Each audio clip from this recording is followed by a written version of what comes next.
बादलों का निर्माण कैसे होता है? बादलों का निर्माण जल स्रोतों सूर्य के सूर्य के प्रकाश द्वारा जल स्रोतों के जल वाष्पित होने से जब गर्म हवा के द्वारा वह ऊपर उठने लगती है तब वह ठंडक प्राप्त कर छोटे बूंदों में परिवर्तित हो जाती है, जो संघनित होकर बादल के रूप में परिवर्तित हो जाती है। मनुष्य के 3 क्रियाकलापों का उल्लेख करें जो वायु प्रदूषण में सहायक है। मनुष्य के तीन क्रियाकलाप जो वायु प्रदूषण में सहायक हैं। पेट्रोलियम तथा कोयले का ईंधन के रूप में प्रयोग करना, कारखानों तथा फैक्ट्रियों में कोयले तथा अन्य रासायनिक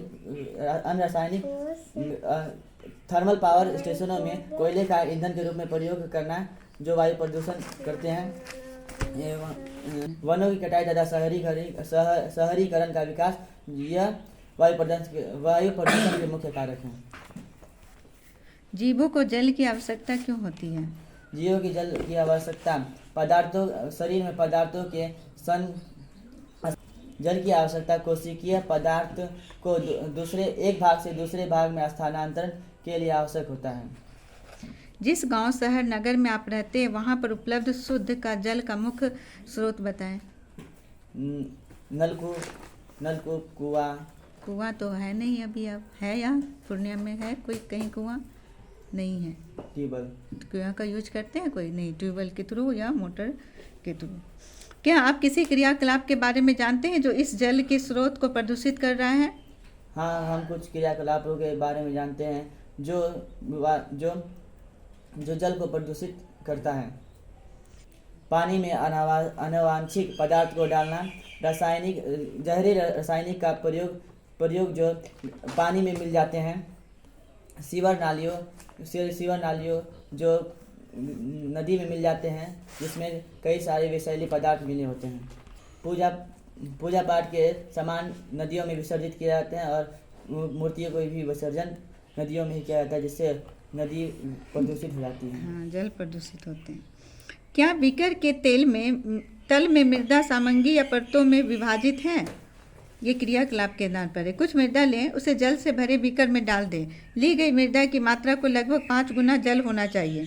मृदा एवं जल को मिलाएं और मृदा के नीचे जमा होने दें। अब बताएं इसके बाद क्या होगा? क्या बीकर के तल में मृदा सामग्री है या परतों में विभाजित हो गई है? परतों में क्या होगा? विभाजित हो जाएंगे। अगर परतों का निर्माण हुआ है तो किस प्रकार की परत दूसरे से भिन्न होगी? बोलो। मोटी परत नीचे तथा महीन परत ऊपर दिखाई देगी। क्या वहाँ जल की सतह पर कुछ तैर रहा है? हाँ। अवांछित पदार्थ या खरपतवार क्या होगा? जल के ऊपर तैरता रहेगा।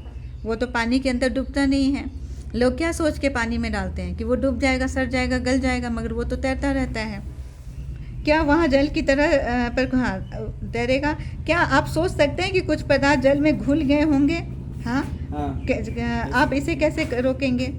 हम इसके रोकने कुछ धात्विक पदार्थ जो मृदा में मिले होते हैं उनको रोकने के लिए हम पेड़ पौधे को लगाएंगे और उस पदार्थ को डालने से मना, जहाँ तक हो सकेंगे मना करेंगे। खनिज पदार्थ को पानियों में, नदियों में नहीं विसर्जित करने से रोकना होगा।